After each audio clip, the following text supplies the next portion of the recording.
Welcome back to the Breakdown. I'm Everett Campbell. And I'm Mila Dara. The tennis team has been hitting pretty hard. You can say they've been causing quite the racket. But we should stop the back and forth and get to the, well, back and forth. Chris Kim serves up the story.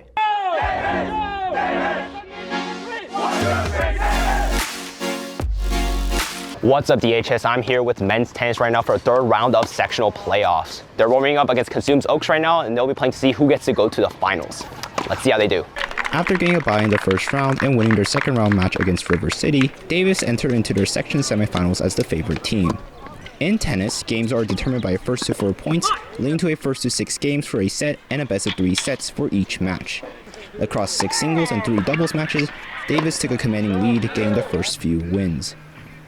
Some matches were much closer, however, including for 6 singles player George Vujicic. I started out pretty solid. I won my first set 6-1, and I went into the second one with a fresh mind.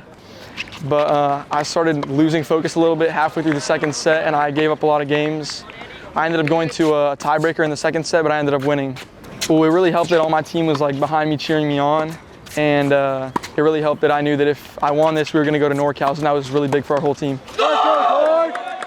Davis ultimately persevered, coming out on top 8-1. The team will go on to compete at the NorCal Tennis Championships this Friday, the first time since 2017.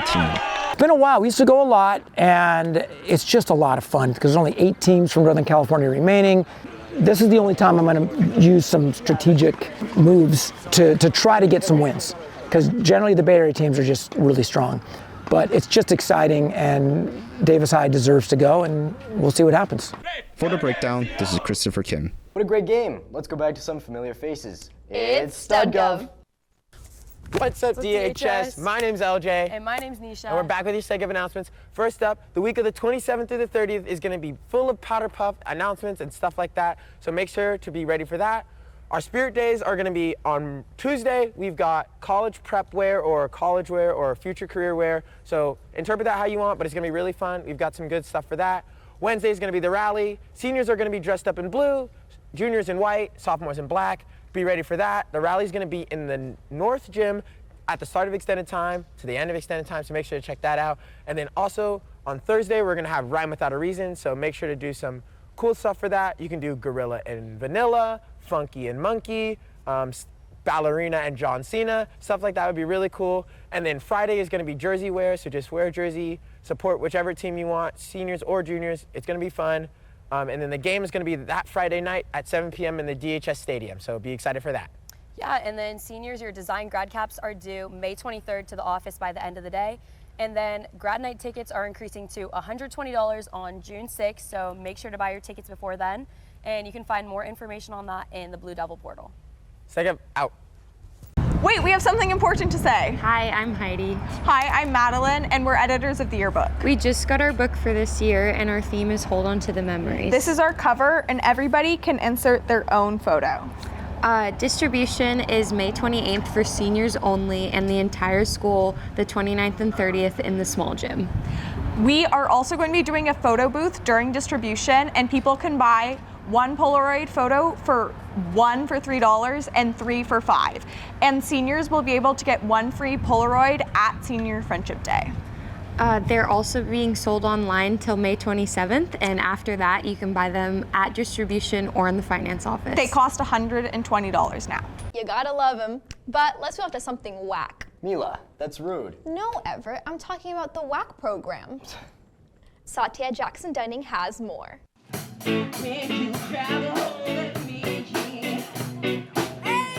On Saturday, May 17th, WACK, a student-run music organization, held an open mic backyard concert.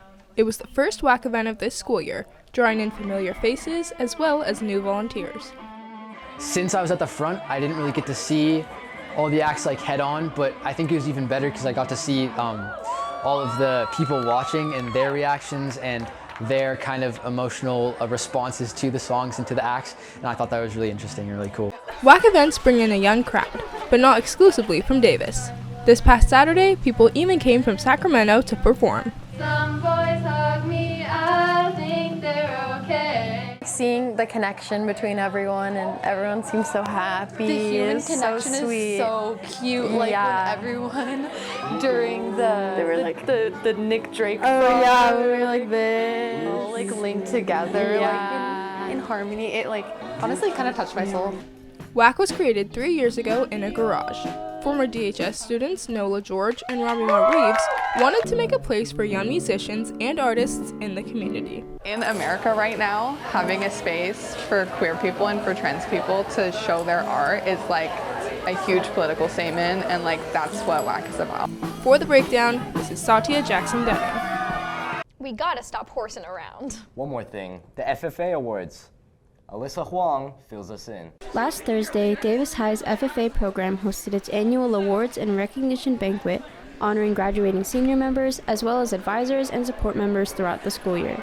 Agriculture students and alumni, family members, and community members all gathered in the ASC to enjoy potato plates for the dinner portion of the event.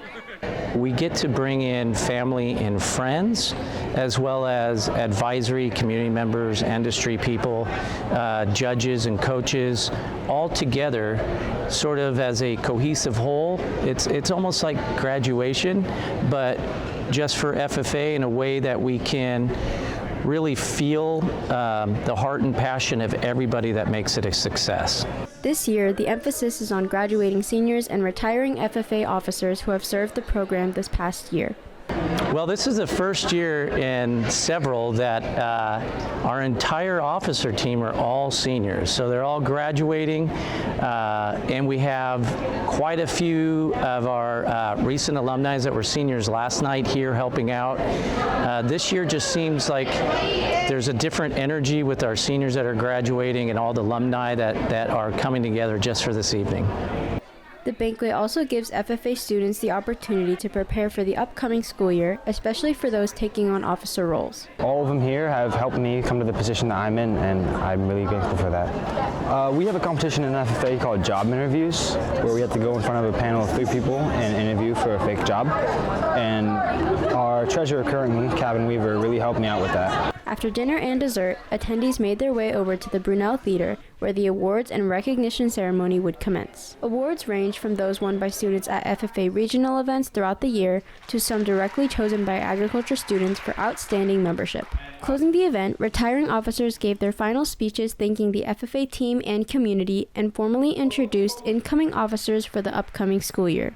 Well, you see more and more students get involved, and they're coming in at lunch, they're coming in after school, they're coming in at the weekends, and you see more, and you see the camaraderie and the laughter and the friend group build, and it's just sort of like the vinegar and baking soda. It just starts coming together and fizzles up, and it's really fun to watch the students get really engaged.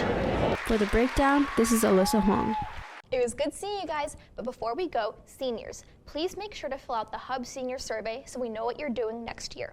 That's all we have for you this time, and we'll see you next week on The Breakdown.